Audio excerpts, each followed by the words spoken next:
कि इसरो को हर तरीके से हल्का मत लेना।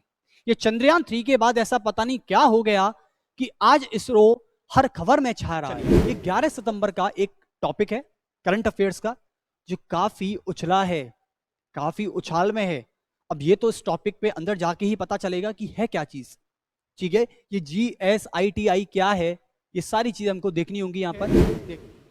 जापान ने moon sniper lunar lander slip को अंतरिक्ष में लॉन्च किया।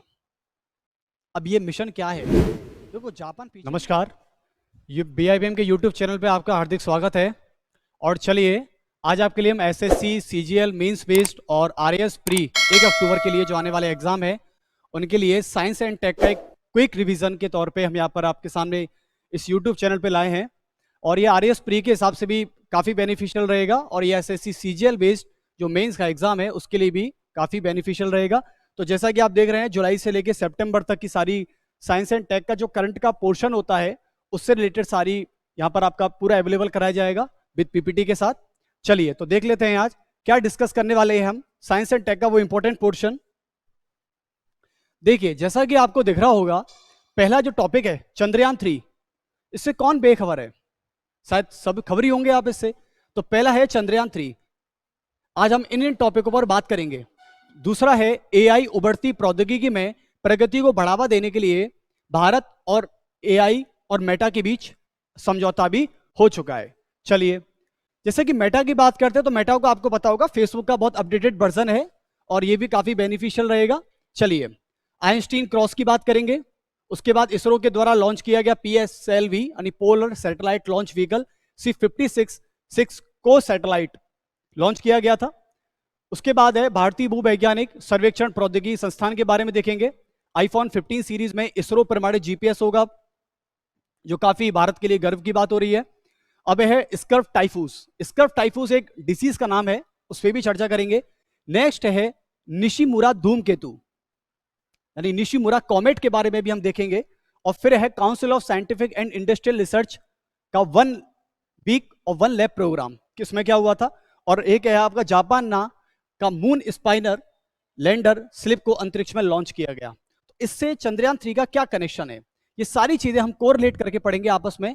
और चल दिए तो जुलाई से लेकर सितंबर तक टॉप 10 टॉपिक हैं साइंस एंड टेक के, जो काफी चर्चा में रहे हैं। आपके करंट अफेयर्स में देखने को आपको काफी मैगजीन्स में देखने को मिल जाएंगे।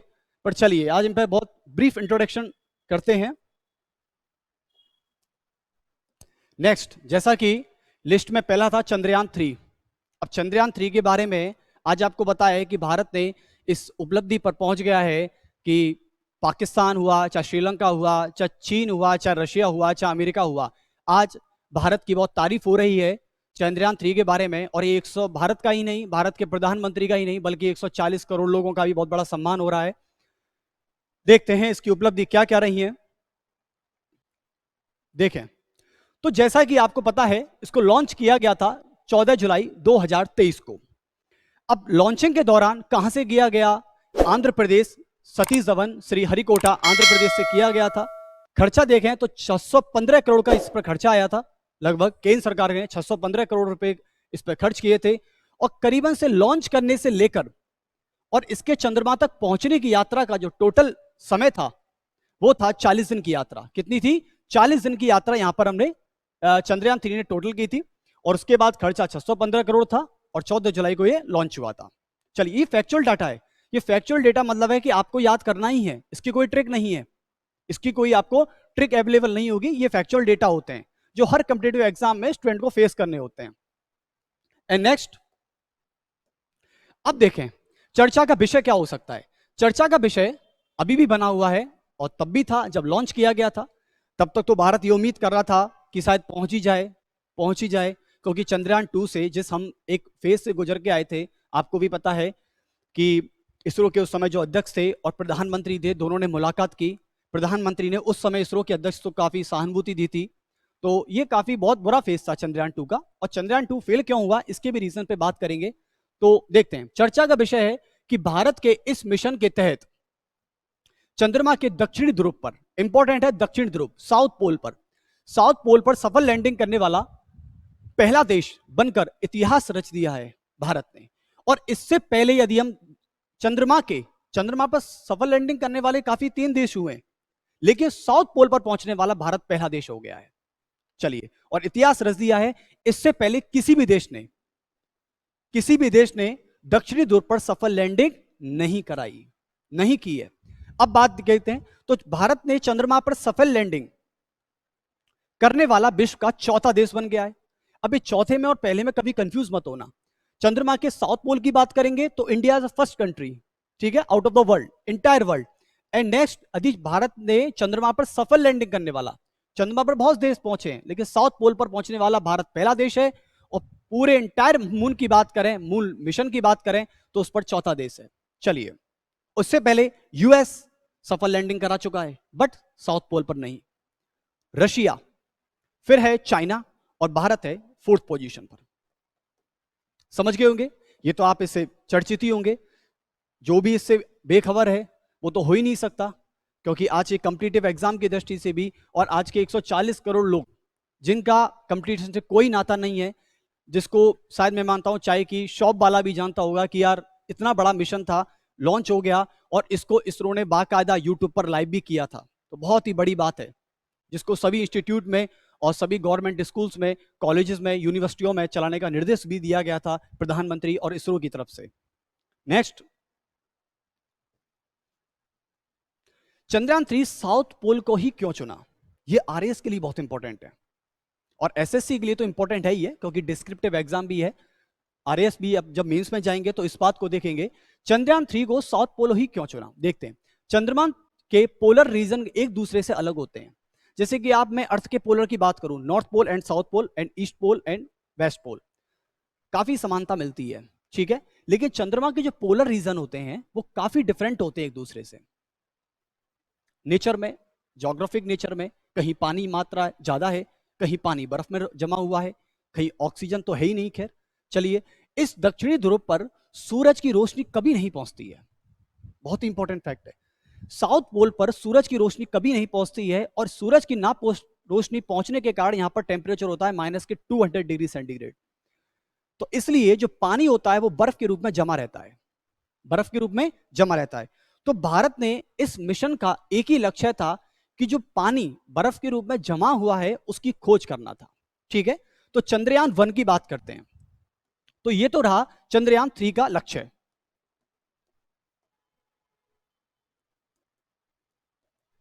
चंद्रयान 3 का लक्ष्य रहा है। तो अब बात करते हैं चंद्रयान 1। आपको शायद याद होगा 2008 देश के प्रधानमंत्री ex prime minister doctor Manmohan Singh, उस समय चंद्रयान 1 को देखा गया था, तो जिसने चंद्रमा पर पानी की उपस्थिति के पहले संकेत दिए थे।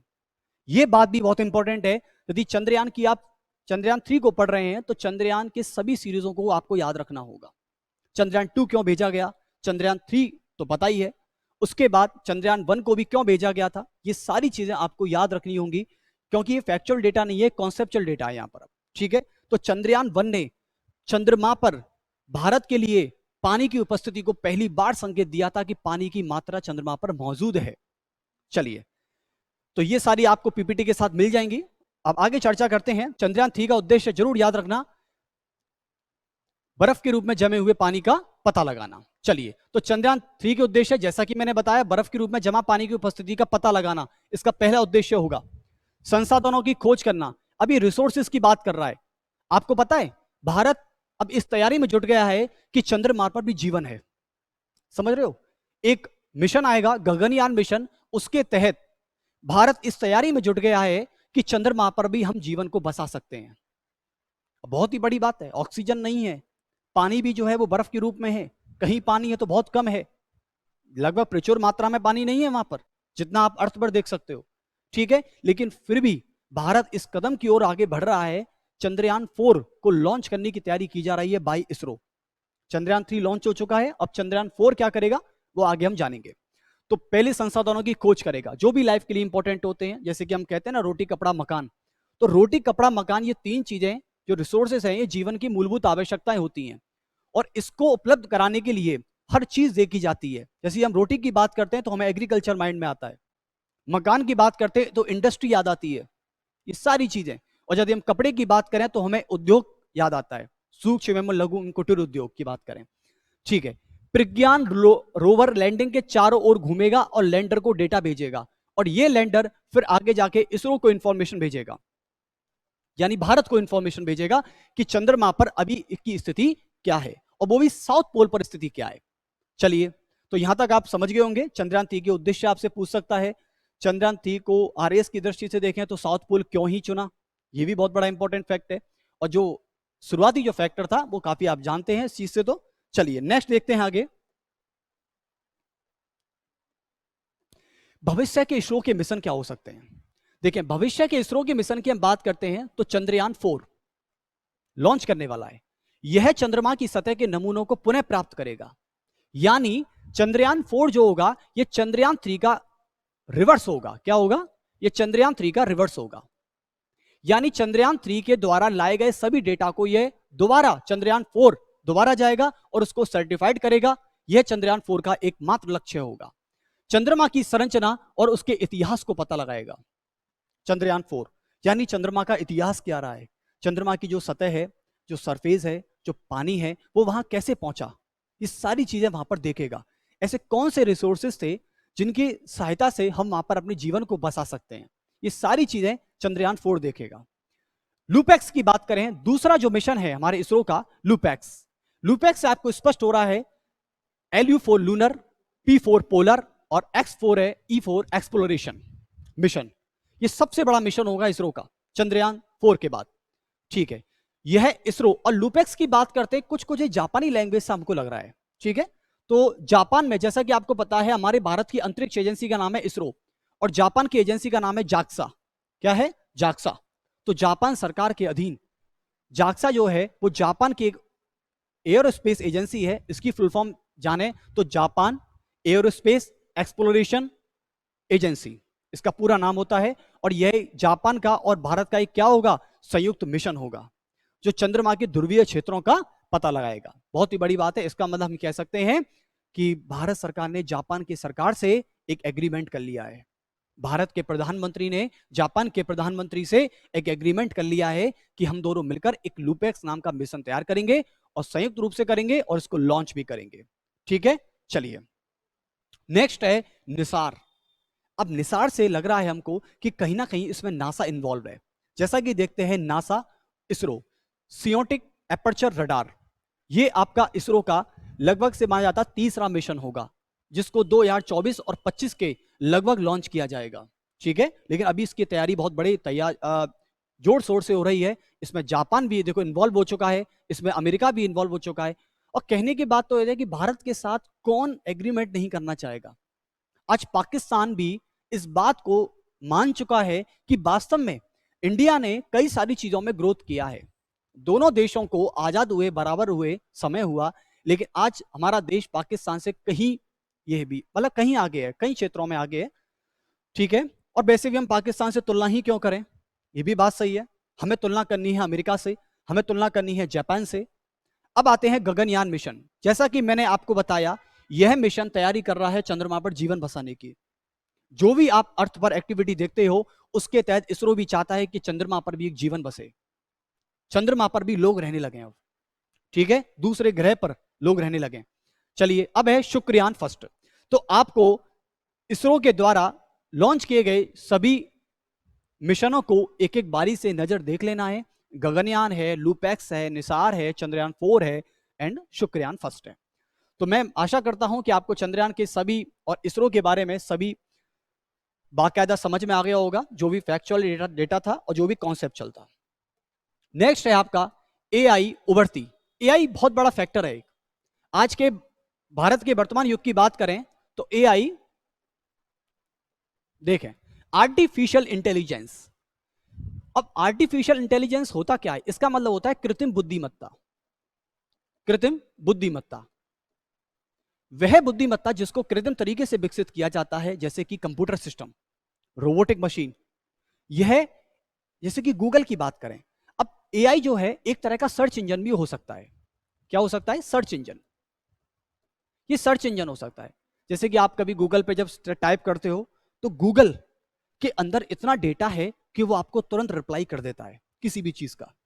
कोई भी लोकेशन आपको देनी है, कोई भी आपको किसी भी क्वेश्चन मतलब पूरे वर्ल्ड में जिसी भी आपको जो भी क्वेश्चन लगता है कि आपको डाउट है उसमें, पूरा फैक्चुअल डेटा आपको गूगल अवेलेबल कराता है। गूगल का सबसे बड़ा कंपटीटर आने वाला है एआई, आर्टिफिशियल इंटेलिजेंस। और आपको पता है एआई बहुत चर्चे में रहा है। अभी इसको यूपीएससी ने एक पेपर दिया था, यूपीएससी 2022 का प्री का पेपर दिया था कि इसको पास करके बताओ। तो एआई यूपीएससी 2022 के प्री के पेपर को पास नहीं कर पाया। ठीक है, अब बहुत बड़ी बात है कि एक सर्च इंजन एक पेपर को, वो भी एमसीक्यू था, डिस्क्रिप्टिव नहीं था। मैं मान सकता हूं कि मशीन लिख नहीं सकती, एमसीक्यू था, मल्टीपल चॉइस क्वेश्चन, क्वालिफाई नहीं कर पाया। केवल कितने मार्क्स आए थे इसके? 38। तो शायद ये भी एक एआई की बहुत बड़ी विफलता हो सकती है, लेकिन अब एआई पे काम लगातार चल रहा है। चलिए, तो एआई उभरती प्रौद्योगिकी प्रगति को बढ़ावा देने के लिए या बढ़ाने के लिए भारत, एआई और मेटा के बीच समझौता हो चुका है। अब कैसा समझौता, चलिए जानते हैं। चर्चा का विषय देख लेते हैं पहले तो। हाल ही में भारत ने एआई और मेटा ये फेसबुक का अपडेटेड वर्जन है, के बीच समझौता ज्ञापन पर हस्ताक्षर किए लिए हैं, समझौता कर लिया है। भारतीय एआई के महानिदेशक अभी कौन है? अभिषेक सिंह। कौन है? इनके सीईओ, चीफ एग्जीक्यूटिव ऑफिसर अभी कौन है? अभिषेक सिंह। और भारतीय मेटा के निदेशक हैं शिवराज ठाकुर। दोनों के बीच क्या हो चुका है? एग्रीमेंट हो चुका है। और इस एग्रीमेंट से यह बताया जाता है कि भारत अब एआई और मेटा को एक करना चाहता है। और आपको यदि पूछा जाए कि फेसबुक के मेटा का उद्देश्य क्या है, यह है मार्क जुकरबर्ग ने इसको मेटा का अपडेटेड वर्जन क्यों ही दिया, यह भी हम जानेंगे। और समझौता शायद क्या साबित करना चाहता है, भारत एआई के क्षेत्र में क्या साबित करना चाहता है, भारत फेसबुक के मेटा के अपडेटेड वर्जन में क्या साबित करना चाहता है, तो जानते हैं आगे। क्या है एआई? जैसा कि मैंने आपको बताया, कृत्रिम बुद्धिमत्ता। इसका अर्थ होता है कि आर्टिफिशियल तरीके से विकसित की गई बौद्धिक क्षमता। एक होती है मानव की क्षमता। मानव की क्षमता जो है वो एक तरह से मान सकते हैं कि गॉड गिफ्टेड है, नेचुरल है। जो इंसानी दिमाग होता है वो गॉड गिफ्टेड होता है, नेचुरल होता है। जो भी हम सोचते हैं या जो हम सोचने की क्षमता रखते हैं, लाइक डिसीजन मेकिंग करना, ठीक है, कोई भी फैसला कर देना, ये सारी चीजें नेचुरल हैं। ठीक है, जैसे कि मैं सोच पा रहा हूं, आप कुछ सोच पा रहे हैं। लेकिन बौद्धिक क्षमता ऐसी क्षमता जिसको कृत्रिम तरीके से विकसित किया जाता है, उसे बोलते हैं आर्टिफिशियल इंटेलिजेंस, जिसे कंप्यूटर सिस्टम और रोबोटिक सिस्टम में मानव बौद्धिक क्षमता के आधार पर प्रयोग किया जा सके। आज आपको पता है जितने भी सारे रोबोटिक सिस्टम है, कंप्यूटर सिस्टम है, वो एक तरह से इंसान तो नहीं है, लेकिन इंसानों जैसा काम कर रहे हैं, इंसानों जैसा आज काम कर रहे हैं। कुछ भी आपने जापान के काफी सारे बड़े बड़े रेस्टोरेंट में देखा होगा, आज वेटर नहीं है, आज रोबोट वेटर का काम कर रहे हैं। ठीक है, कोई भी ऑर्डर हमने पिक करना है, तुरंत जापान में ये टेक्नोलॉजी आ गई है। जापान में मेट्रो स्टेशन पे देखें तो आज इंसान नहीं, रोबोट काम कर रहे हैं। सफाई का काम देख लो, रोबोट कर रहा है। ये सारी चीज क्या है? एआई है, आर्टिफिशियल इंटेलिजेंस है। ठीक है, और इसकी शुरुआत आज नहीं, इसकी शुरुआत 1950 में हो गई थी। 1950, और ये बहुत बड़ी बात है। इसकी पहचान को लगभग 20 साल बाद जाना गया। 20 साल के बाद जाना गया कि एआई है क्या, आर्टिफिशियल इंटेलिजेंस है क्या। और जापान इस क्षेत्र में सबसे बड़ा काम कर रहा है, और भारत ने भी इसको एक्सेप्ट कर लिया है। अब भारत भी ऐसे रोबोटिक सिस्टम बनाने जा रहा है, ठीक है, जो इंसान की जगह लेगा। क्या लेगा? इंसान की जगह लेगा। देखते हैं आगे। एआई का सबसे पहला प्रयोग जापान, जो कि जापान की हम बार बार चर्चा कर रहे हैं, तो वो जापान तो कहीं छूट ही नहीं सकता। 1981 में इस के रूप 1981 में के रूप में नामक योजना में किया गया था। लेकिन इस योजना की बात करें तो इस योजना का नाम आपको बता दिया जाएगा। जैसे कि इसमें था प्रौद्योगिकी तकनीकी योजना। तकनीकी योजना नाम से एक स्कीम आई थी, उस नाम में 1981 में इसको लॉन्च किया गया था जापान के द्वारा, एआई, आर्टिफिशियल इंटेलिजेंस। उसके बाद 10 वर्ष की योजना है ये, 1981 से 1991 में। और सुपर कंप्यूटर का विकास करना। आपको पता है उस समय सुपर कंप्यूटर काफी बड़े चर्चे में था।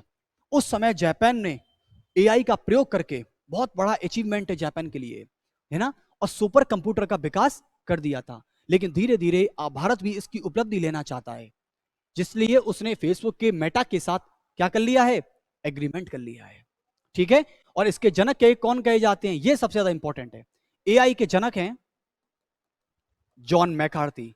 इन्होंने एआई को बना दिया, एआई तकनीक को बना दिया।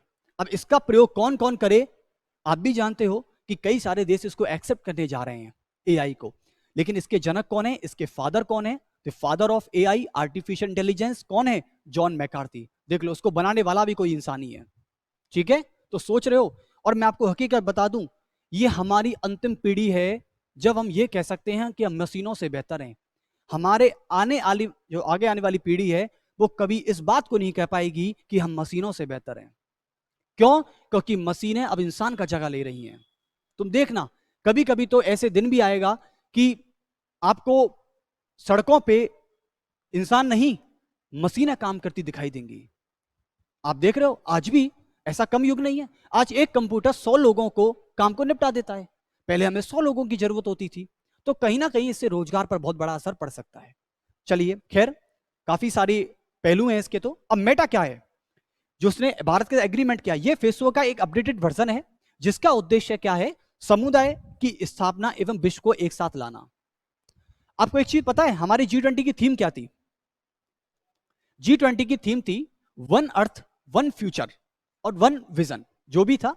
तो G20 की थीम हमारी ये थी, one family, one earth, one future और वन फैमिली।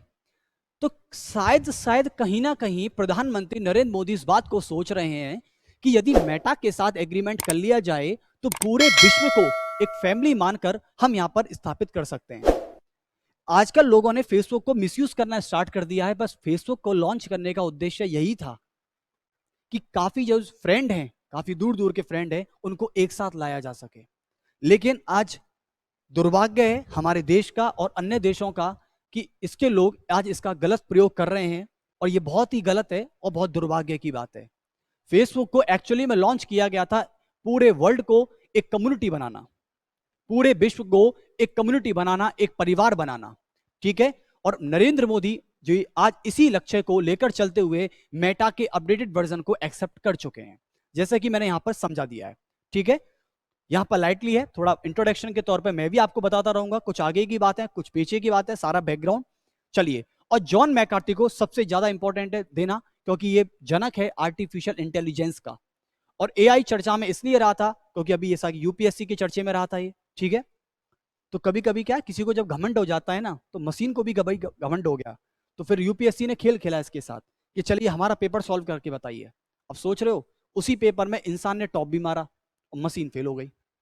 तो मशीन पे इतना भरोसा नहीं कर सकते। अभी हमारी लास्ट पीढ़ी है, लेकिन आगे हम कह सकते हैं कि हाँ, आने वाली पीढ़ी मशीनों पर ज्यादा ही भरोसा करेगी। आइंस्टीन क्रॉस, इसकी चर्चा करते हैं। तो आइंस्टीन क्रॉस की बात करें, अल्बर्ट आइंस्टीन समझ गए होंगे। देखें, चर्चा का विषय क्यों रहा है भी है, लगभग अगस्त का महीना चल रहा था, उस समय की बात है कि हाल ही में खगोलविदों ने आइंस्टीन क्रॉस का एक दुर्लभ उपकरण खोजा है, एक बहुत ही बेहतरीन इक्विपमेंट खोजा है। और वो इक्विपमेंट ये बताता है कि जिसकी भविष्यवाणी अल्बर्ट आइंस्टीन ने 1915 में कर दी थी। ये भी बहुत बड़ा अचीवमेंट है। अल्बर्ट आइंस्टीन ने 1915 में इस बात को बता दिया था कि आज और अभी इसी साल सितंबर के महीने में एक क्या होगा, एक आइंस्टीन क्रॉस आएगा। और शायद ये अपने नाम पर इसलिए रखा ताकि इसकी पहचान अच्छे से की जा सके। एग्जैक्टली। चलिए, तो क्या है आइंस्टीन क्रॉस? मैं इसको एक स्ट्रक्चर बना के बता सकता हूं आपको। यह अग्रभूमि आकाशगंगा के चारों ओर नीले धब्बे का एक पैटर्न है। लाइक देखते हैं इसकी स्ट्रक्चर क्या होती है। ये इसकी स्ट्रक्चर ये है। ओके, ये है आपकी आकाशगंगा, इसके चारों ओर जो गैलेक्सीज हैं ये नीले रंग के धागे हैं, मतलब धब्बे मान लो, आप इसको स्पॉट मान लो। ठीक है, ऐसा एक नेटवर्क बना हुआ है। ठीक है, यदि मैं इसको ब्लू कलर से थोड़ा सा ऐसे करके देखूं तो इस प्रकार से कुछ यहां पर इसके चारों तरफ स्टार हैं, तारामंडल है, और ये ब्लू कलर से स्पॉट बने हुए हैं। इनको हम कहते हैं आइंस्टीन क्रॉस। क्या कहते हैं? Einstein cross. और ये आकाशगंगा के चारों तरफ फैले हुए हैं। बहुत बढ़िया। इसकी दूरी पृथ्वी से कितनी है? 6 प्रकाश वर्ष दूर है। कितनी है? 6 प्रकाश वर्ष दूर इसकी दूरी है। और जो काफी पृथ्वी से बहुत दूरी पर स्थित माना जा रहा है। चलिए, तो आइंस्टीन क्रॉस के बारे में कोई स्ट्रक्चर पूछे आपसे, तो आकाशगंगा के चारों ओर वो नीले रंग के जो स्पॉट हैं, जिसको मैंने अभी स्ट्रक्चर में बता दिया है, लेकिन आप कभी भी जब सर्च करोगे तो आपको पूरा स्पष्ट नजर आ जाएगा, जिसकी नासा ने हाल ही में तस्वीर ली है। ओके, नेक्स्ट, इसकी पृथ्वी से दूरी कितनी है? 6 प्रकाश वर्ष है, और इसकी भविष्यवाणी 1915 में कर दी गई थी। अब बात यह है, जैसे कि आरएस वालों के लिए सबसे बड़ा फैक्ट ये होता है कि वाई, क्योंकि सिविल सर्विसेज में एक ही चीज होता है, वाई, क्यों। अब सिविल सर्विसेज पूछता है कि ये ऐसा क्यों हुआ, तो मैं आपको बताना चाहूंगा कि आकाशगंगा के गुरुत्वाकर्षण के क्वासर से को प्रकाश को मोड़ दिया गया, इससे आइंस्टीन क्रॉस का निर्माण हुआ। What is the definition of Quasar? Quasar क्या है? क्वासर एक आकाशगंगा अर्थात अंतरिक्ष में घटित होने वाली वह घटना है जो काफी वर्षों के बाद होती है, लेकिन परंतु यह आकाशगंगा और धूमकेतुओं के कारण उत्पन्न होती है, और यह किसी भी प्रकाश वर्ष को मोड़कर किसी भी जगह निश्चित काल के लिए एक आइंस्टीन क्रॉस का निर्माण करती है। और यह पहली बार नहीं, यह बार बार होगा, बस इसकी भविष्यवाणी 1915 में हो गई थी। चलिए, नेक्स्ट टॉपिक है आपका, इसरो के द्वारा लॉन्च किया गया PSLV। और PSLV एक इसरो के सबसे बड़े मिशन में से आता है, polar satellite launch vehicle C-56 को पैसेंजर सैटेलाइट। इसमें 6 कर लेना, 6 को पैसेंजर सैटेलाइट। चलिए, तो अभी क्या हुआ है, हाल ही में इसरो ने एक पोलर सैटेलाइट लॉन्च व्हीकल को पैसेंजर सैटेलाइट में 6 सहयात्रियों को भेजा है मिशन के तौर पर, और यह क्या काम करेगा। चलिए, तो पहले जानते हैं संदर्भ। संदर्भ यानी चर्चा का विषय क्या है। चर्चा का विषय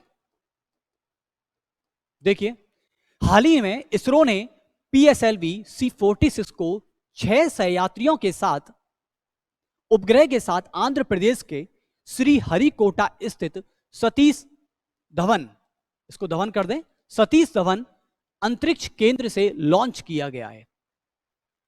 और आपको पता है चंद्रयान 3 को वहीं से लॉन्च किया गया था, कोई दोहरा ही नहीं है।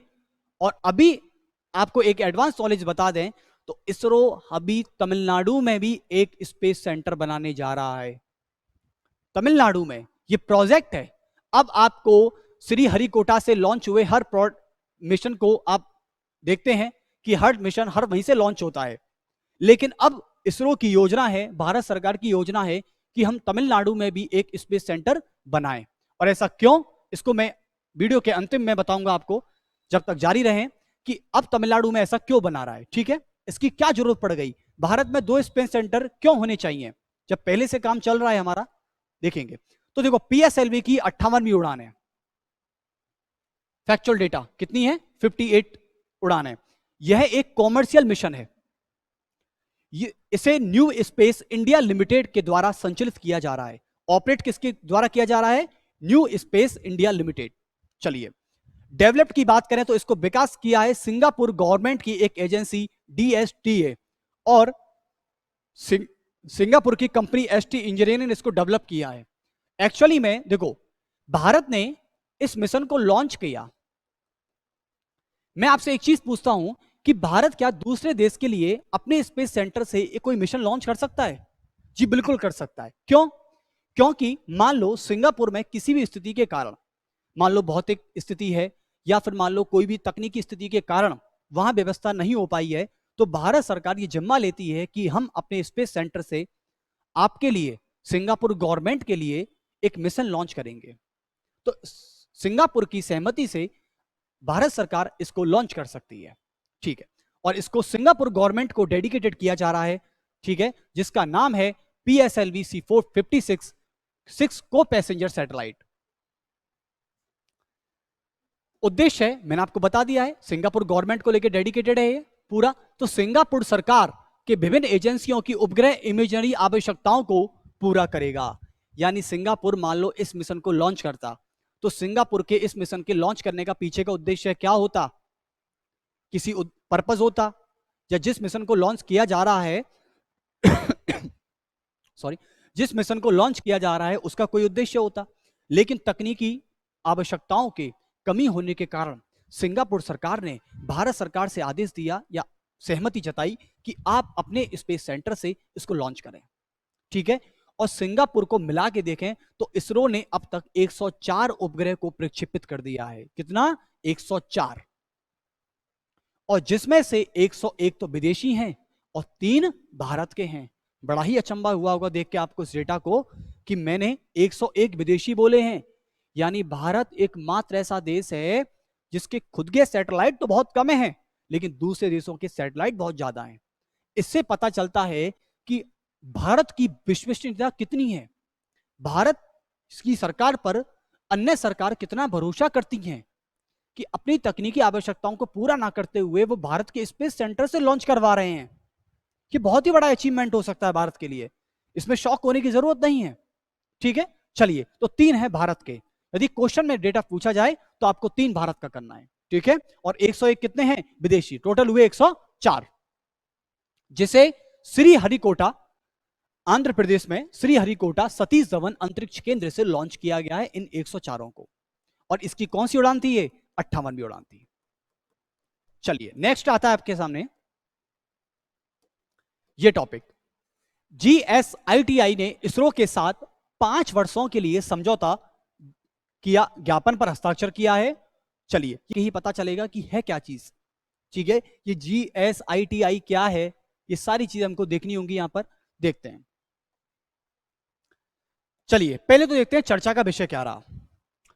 हाल ही में geological survey of Indian institute of training, भारतीय भूवैज्ञानिक प्रशिक्षण संस्थान ने इसरो के मुख्यालय बेंगलोर में स्थित के साथ महत्वपूर्ण समझौता कर लिया है।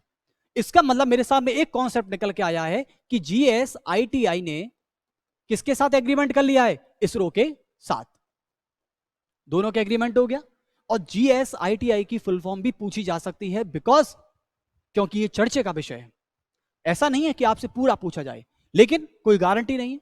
वो ये भी पूछ सकता है कि GSITI की फुल फॉर्म क्या है, क्योंकि ऐसे छुपे हुए संस्थान हैं जब चर्चा में आते हैं तभी ये आपके एग्जाम के लिए इंपॉर्टेंट हो जाते हैं, ठीक है। बाकी तो आपको पता है, आज शायद कुछ होने तो अभी नाम ही सुना होगा इनका, भूवैज्ञानिक, यानी वैज्ञानिक, वो भी जियो साइंटिस्ट की बात करें, वो जियो साइंटिस्ट, ठीक है, जो जिनको हम कहते हैं एक तरह से खगोलविद या पुरातत्व वैज्ञानिक। देखें आगे, समझौता ज्ञापन के तहत परियोजना का नाम है राष्ट्रीय प्राकृतिक संसाधन प्रबंधन प्रणाली। अब आपको भी पता है कि नेचुरल रिसोर्स हमेशा जमीन पे ही मिलता है, जमीन की खदानों में मिलता है। तो डेफिनेटली सी बात है कि GSITI मतलब वो क्या है? जियोलॉजिकल सर्वे। ये भूवैज्ञानिक इस काम को करेंगे कि वो नेचुरल रिसोर्सेज की को मैनेजमेंट करने का काम करेंगे, ठीक है। जो भी मैनेजमेंट है, जो भी रिसोर्सेज है, वहां से हमको जो भी पता लगता है, उसके साथ आपका इसरो के साथ एग्रीमेंट हो गया है। 300 प्रतियोगी इसमें भाग लेंगे और 15 प्रशिक्षण कार्यक्रम इसमें किए जाएंगे, यानी 15 ट्रेनिंग प्रोग्राम इसमें संपन्न होंगे और 300 कॉम्पिटिटर इसमें भाग लेने जा रहे हैं। किसमें? इन दोनों के समझौते में, ठीक है। तो ये डेटा भी बहुत इंपॉर्टेंट है कि कितने प्रतियोगी हैं? 300। कितने ट्रेनिंग प्रोग्राम होंगे? टोटल मिला के 15, ठीक है। चलिए, और किसने एग्रीमेंट किया है, ये इंपॉर्टेंट है। और GSITI की फुल फॉर्म भी इंपॉर्टेंट है, ठीक है। चलिए आगे देखते हैं उद्देश्य, यानी GSITI प्लस इसरो का एक क्या उद्देश्य हो सकता है? कोई ना कोई तो एक पर्पस होगा। तो आपदा प्रबंधन, आपको पता है हमारे भारत के कई क्षेत्रों में डिजास्टर मैनेजमेंट को लेकर कई समस्याएं हुई हैं आज भी, जैसे कि उत्तराखंड के बाढ़ का आना। किसी भी चीज को लेके क्या होता है, सबसे बड़ा फैक्टर है कि हमारे पास डिजास्टर मैनेजमेंट जो है वो बेहतर तो है, लेकिन हमें और बेहतर चाहिए ताकि आने वाली समस्याओं को तुरंत निपटाया जा सके। उसी चीज को लेके इसरो भी चाहता है कि मैं इसमें पहल करूं। तो आपदा प्रबंधन के क्षेत्र में समक्ष चुनौतियों को निपटाकर मानव संसाधन, ह्यूमन रिसोर्सेज का विकास करना है। जब आप डिजास्टर मैनेजमेंट अच्छा रखोगे तो ह्यूमन रिसोर्सेज क्या होंगे? काफी बेटर होंगे, काफी अच्छे होंगे। जैसे कि आपदा प्रबंधन के क्षेत्र में क्षमता निर्माण को बढ़ावा देना। आजकल क्या होता है, उत्तराखंड में जैसे कि कई बाढ़ है, भूस्खलन है, लैंडस्लाइड हो गया, वहां पे क्या क्षमता निर्माण की कमी है। अब क्षमता निर्माण करने के लिए या तो कोई गार्ड सिक्योरिटी लगाई जाती है किसी भी तरीके से, तो आपदा प्रबंधन के क्षेत्र में क्षमता निर्माण को बढ़ावा देना है, यह सबसे बड़ा फैक्टर हो सकता है। ठीक है, चलिए। और GSIT का ही मुख्यालय कहां पर है? हैदराबाद, बहुत ही इंपॉर्टेंट है। और इसरो का हेडक्वार्टर सभी जानते हैं बेंगलोर में। नेक्स्ट टॉपिक की बात करें, हाँ जी भाई, यह है सबसे बड़ा केस। शायद मैं बात बता रहा हूं, आप इस टाइटल को पढ़ते हुए आज बड़े ही गर्व से कह रहे होंगे, ठीक है। और याद रखना, इसरो के बारे में जितने भी फैक्चुअल पॉइंट हैं उनको जरूर तैयार कर लेना। आजकल हर साइंस एंड टेक के हर टॉपिक में इसरो कोई ना कोई एग्रीमेंट किसी से लेकर बैठा है। तो इसलिए मैं आपसे फिर कह रहा हूं, ये चेतावनी मान लें या कुछ भी मान लें या एक प्रार्थना मान सकते हैं कि इसरो को हर तरीके से हल्का मत लेना। ये चंद्रयान 3 के बाद ऐसा पता नहीं क्या हो गया कि आज इसरो हर खबर में छा रहा है।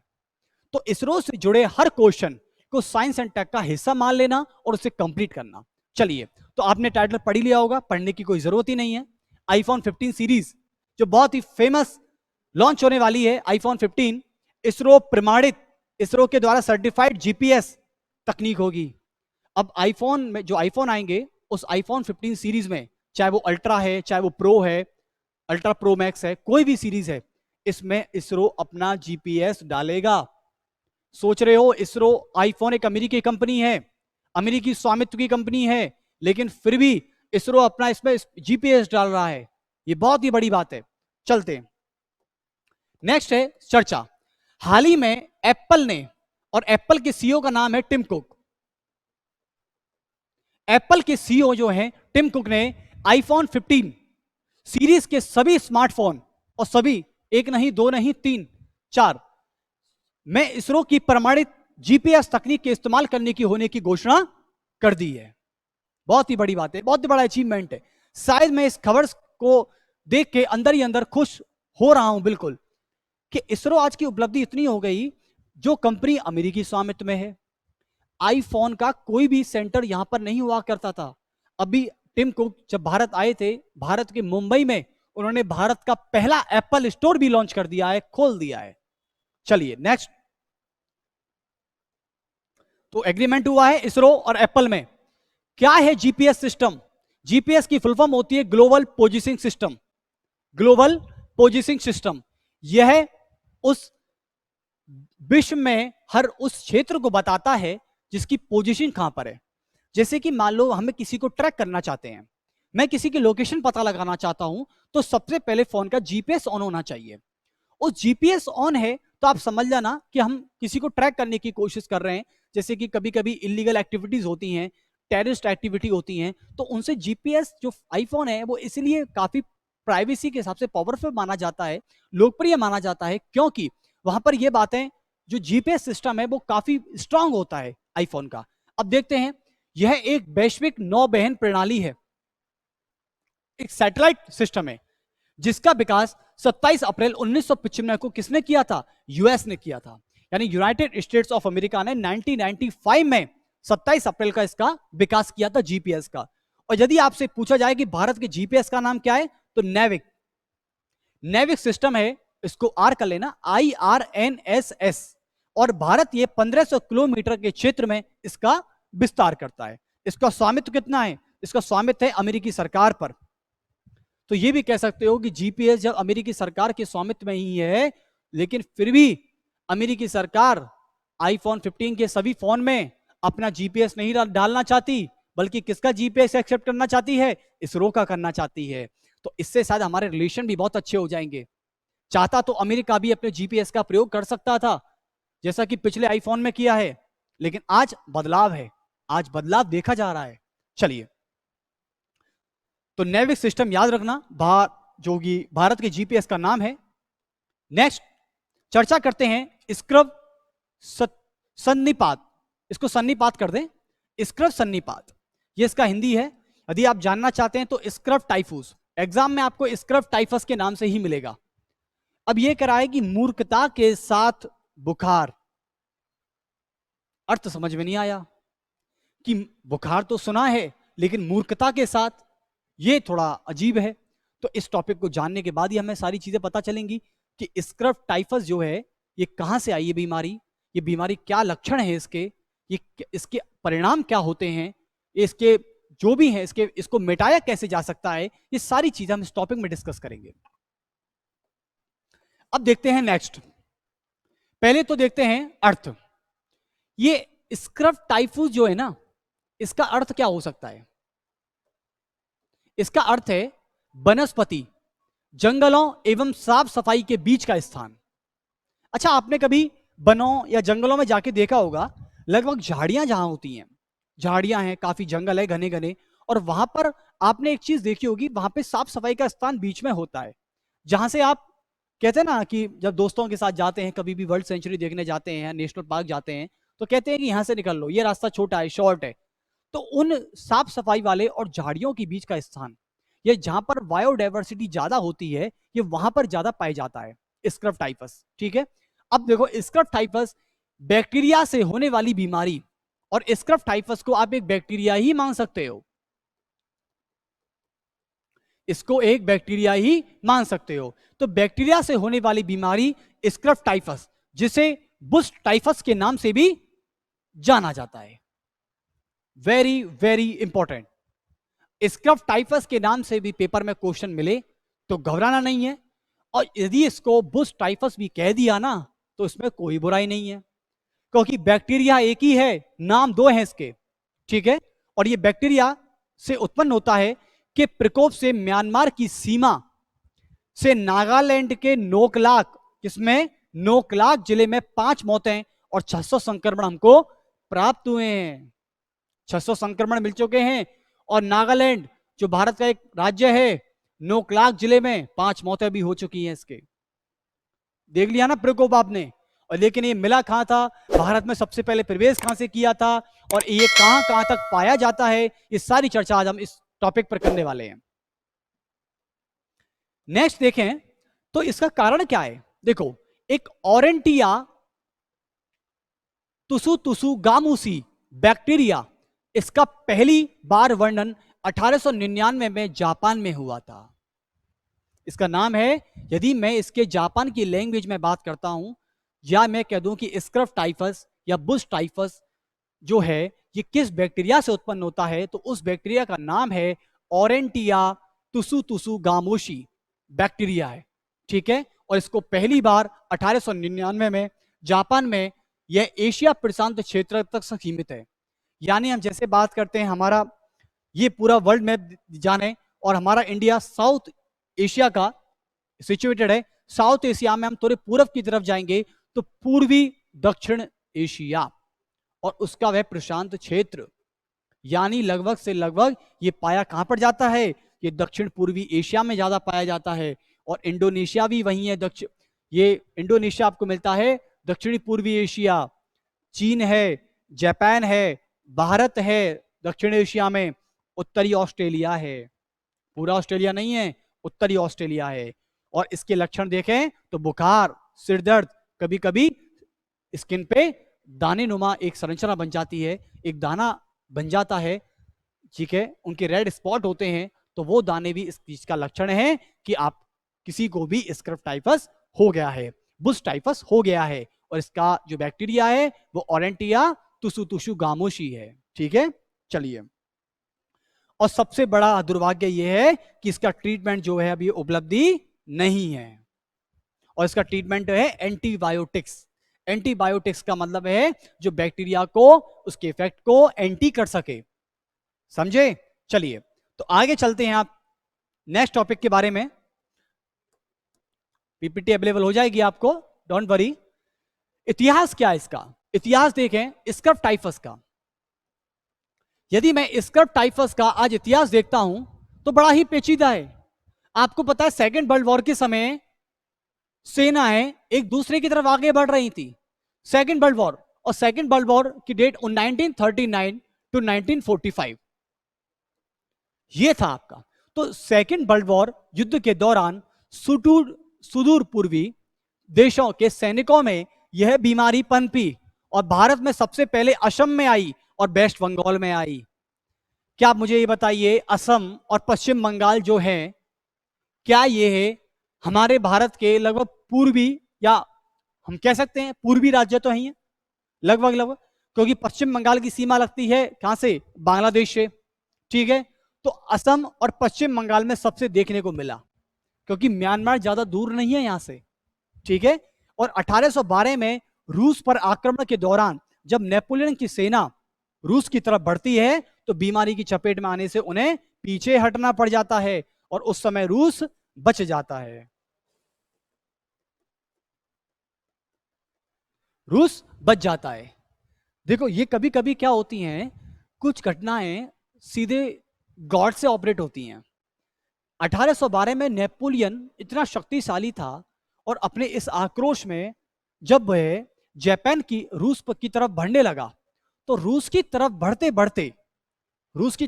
बढ़ते जब नेपोलियन की सेना इस बीमारी की चपेट में आ गई, और बीमारी की चपेट में आ जाने से 1812 में रूस पर होने वाला आक्रमण बच गया रूस, बिल्कुल। और उस समय नेपोलियन बोनापार्ट, जिसके पूरे नाम से जाना जाता है, ठीक है, तो इसका इतिहास कहीं भी छूटा नहीं है। और स्क्रब टाइफस ये आज की बीमारी नहीं है, ये ओरिएंटिया तुशु तुशु गामोशी, जो जापान में एक बैक्टीरिया होता है, उस नाम से ये बीमारी उत्पन्न होती है, स्क्रब टाइफस। और स्क्रब टाइफस का इतिहास आपने देख लिया है। भारत में सबसे पहले ये असम और वेस्ट बंगाल में देखने को मिला था, लेकिन आज नागालैंड के नोकलाक जिले में 5 मौतें और 600 संक्रमण देखने को हमको मिल गए हैं। 5 मौतें प्लस 600 संक्रमण, और ये हाल ही की घटना है, क्योंकि असम पश्चिम बंगाल में तो आया था, ठीक है, लेकिन धीरे धीरे भारत के लगभग, आप बता रहा हूं, हकीकत है ये कश्मीर से लेके आज हमारे साउथ इंडिया, तमिलनाडु, केरल तक फैला हुआ है, और हमारे गुजरात, जिसमें राजस्थान भी इंक्लूड है, और गुजरात राजस्थान से लेते जाते हुए अरुणाचल प्रदेश तक है। तो मैंने कौन सा भारत का हिस्सा छोड़ दिया? कश्मीर से तमिलनाडु, कन्याकुमारी बात की मैंने गुजरात से अरुणाचल की बात की, पूरा भारत तो हो गया और छोटा ही क्या। लेकिन ये स्क्रब टाइफस एक ऐसी महामारी नहीं है जिसको तेजी से फैल रही है, कोविड जैसी नहीं है, ठीक है। ये वनस्पति क्षेत्रों में पाई जाती है, जैसे कि गंगा के मुहाने पश्चिम बंगाल में मिलते हैं, ठीक है, असम की तरफ है, ठीक है, यूपी की तरफ है, तो ऐसे ऐसे क्षेत्रों में। अब राजस्थान में ऐसा कोई वनस्पति क्षेत्र नहीं है, ठीक है, क्योंकि वैसे यहां सूखे की समस्या ज्यादा रहती है, पानी की कमी तो वैसी मिलती है यहां पर, ठीक है। चलिए, ये गंगा के मुहाने जहां पर बायोडाइवर्सिटी ज्यादा होती है वहां मिलते हैं। खैर, नेक्स्ट टॉपिक है निशिमुरा धूमकेतु। निशिमुरा धूमकेतु, अभी केवल आप इसी चीज को ध्यान देंगे, ये कॉमेट है। अब ये कॉमेट कैसे हुआ देखते हैं। ये निशिमुरा धूमकेतु कब दिखाई दिया था? ये हाल ही की घटना है, लगभग सितंबर है, 19 से 18 सितंबर की। चर्चा का विषय देखते हैं पहले तो। हाल ही में सितंबर में धूमकेतु 2023 P1 निशिमुरा, आपको केवल नाम याद रखना है।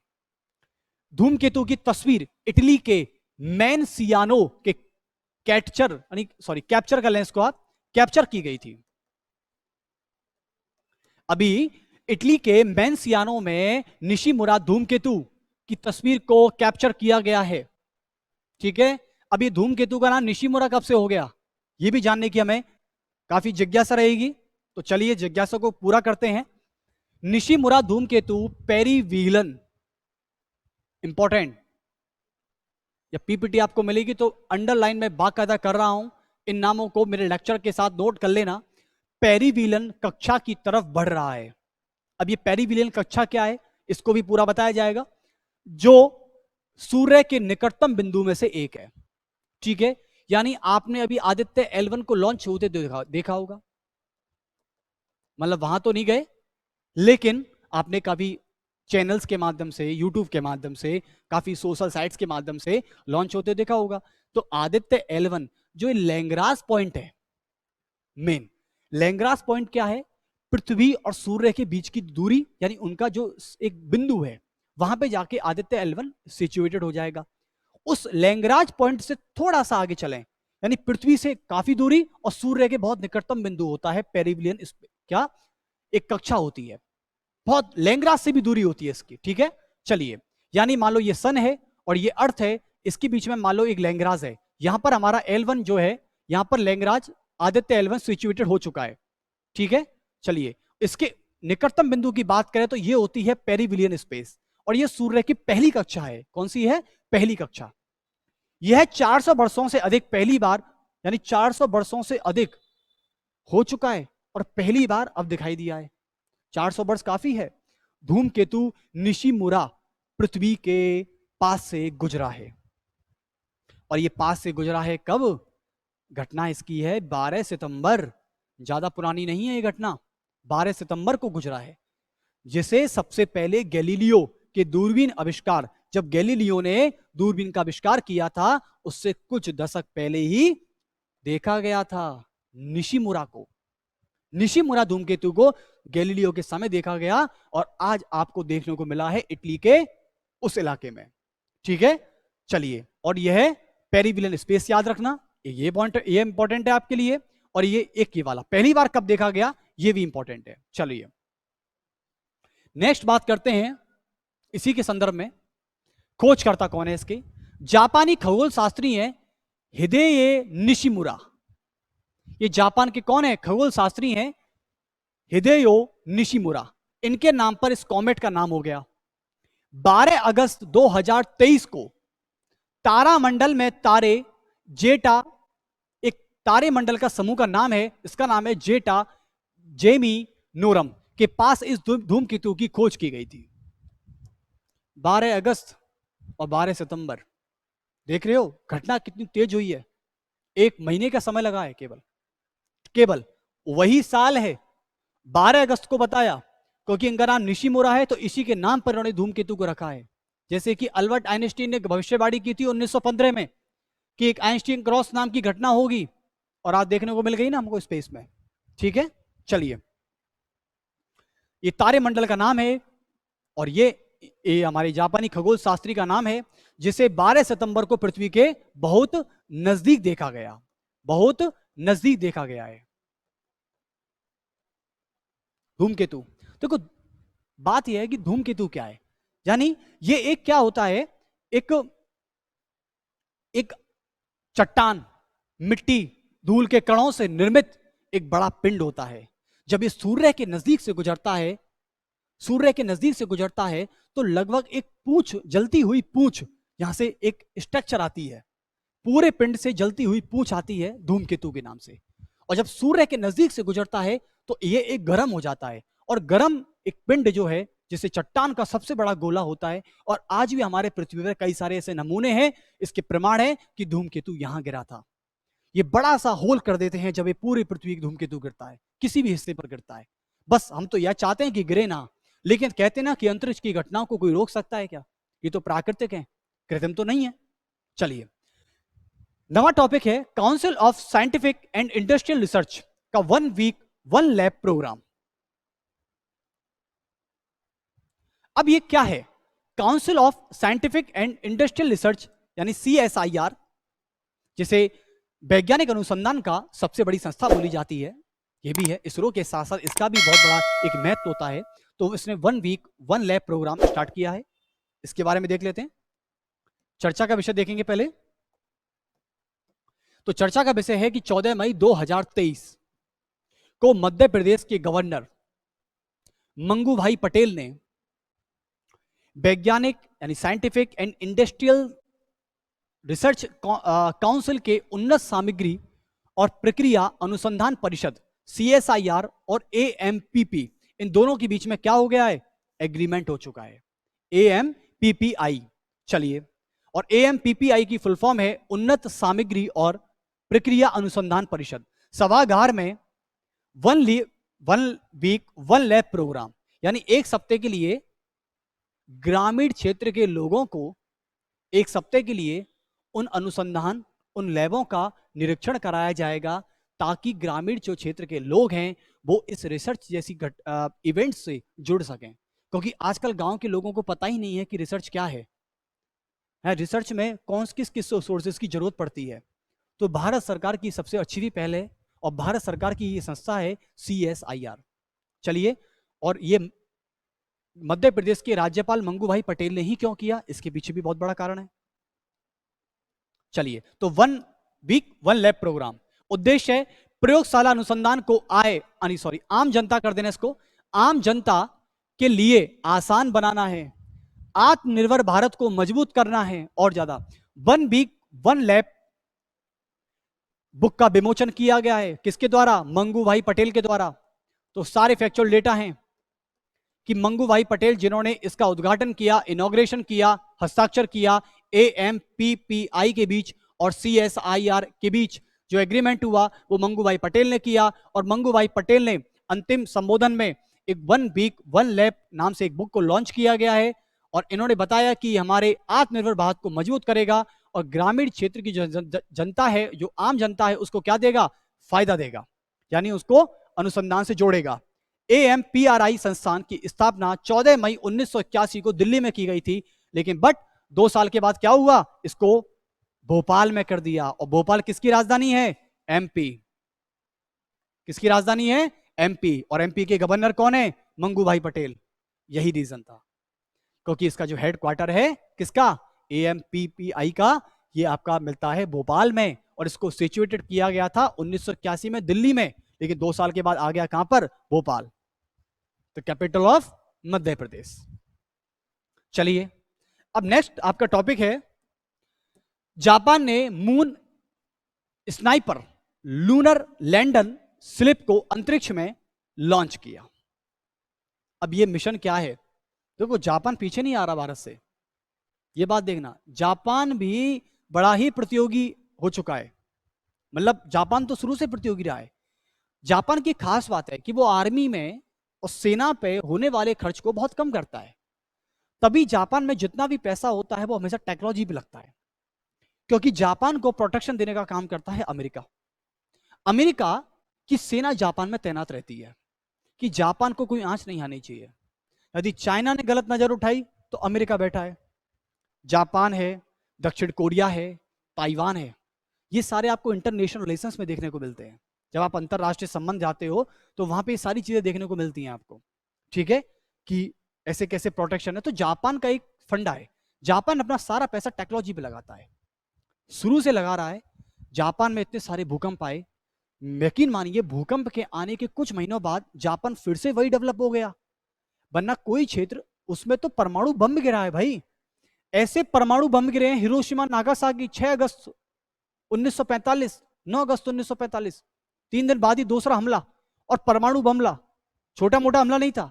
ऐसा देश विकसित हो गया, बहुत बड़ा अचीवमेंट है जापान के लिए। तो चलिए अब चर्चा का विषय देखते हैं। इसका चर्चा का विषय है, हाल ही में जापान ने 7 सितंबर को 2023 को एक एक्सरे कैटेगरी वाला एक बस आकार का lunar lander mission telescope launch कर दिया है। और कहां लॉन्च किया है? अंतरिक्ष में, स्पेस में लॉन्च कर दिया है इसको। चलिए एक बस आकार का है, लाइक आप देख सकते हैं कुछ ऐसी स्ट्रक्चर है इसकी,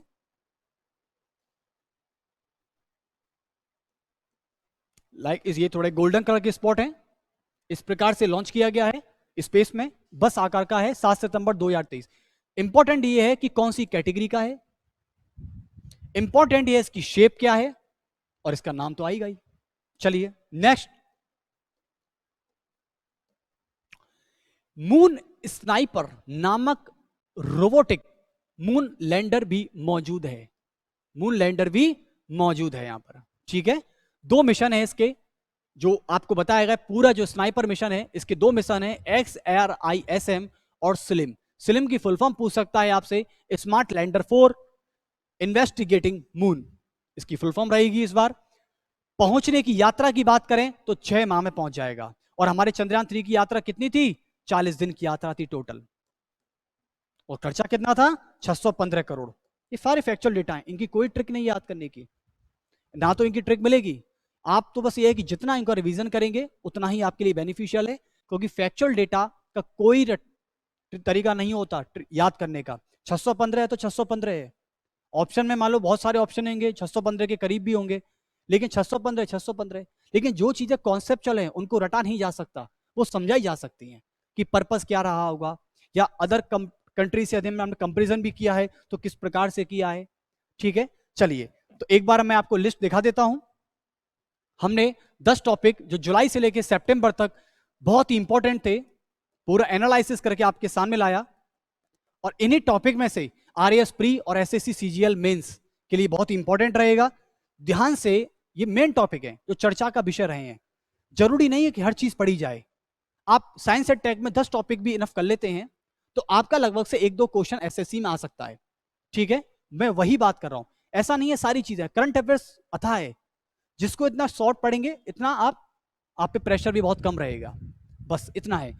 अब मेन टॉपिक कोई भी हो, मैं आप एसएससी की बात नहीं कर रहा, आरएस प्री की बात करूं, यूपीएससी प्री की बात करूं, तो यूपीएससी प्री वाले ऐसा नहीं है कि पूरा एक जमावड़ा लेके बैठ जाते हैं करंट का। करंट तो कभी नहीं पूरी होगी। ठीक है, करंट तो कभी नहीं पूरी होगी। जब आप खाना भी खाते हैं तो उस समय देश में 10 घटनाएं घट चुकी होती हैं। ठीक है, जो आपको पता भी नहीं है। जब आप सो रहे होते हैं, 8-9 घंटे की जो नींद लेते हैं, उसमें भी करंट अफेयर्स घट रही होती है। तो ऐसा नहीं है कि अपने जीवन को ही भूल जाएं। करंट अफेयर्स में कुछ मुद्दों को लें और बस आगे चलते रहें। ठीक है, तो चलिए, मैं आशा करता हूं जुलाई से लेकर सितंबर तक साइंस एंड टेक लाइव, और ऐसा हम क्विक रिवीजन पॉलिटी, ऐसा रिवीजन इकोनॉमिक्स, और कई सारे डे बाई डे हम यहां पर मेन टॉपिक की बात करेंगे। जैसे कि पॉलिटी के 15 टॉपिक जुलाई से लेकर सितंबर तक सीधा पेपर में क्वेश्चन उठेगा और सीधा पेपर में आएगा। बिल्कुल। चलिए, अब वो आपको पूरी तैयारी करनी होगी कि कौन सा आ सकता है, लेकिन ये 10 टॉपिक मेन है आपके साइंस एंड टेक के, और इतना ही पूछा जाएगा एसएससी की दृष्टि से। तो चलिए, मिलते हैं आपसे। अच्छा लगे तो लाइक और सब्सक्राइब कीजिएगा। नमस्कार।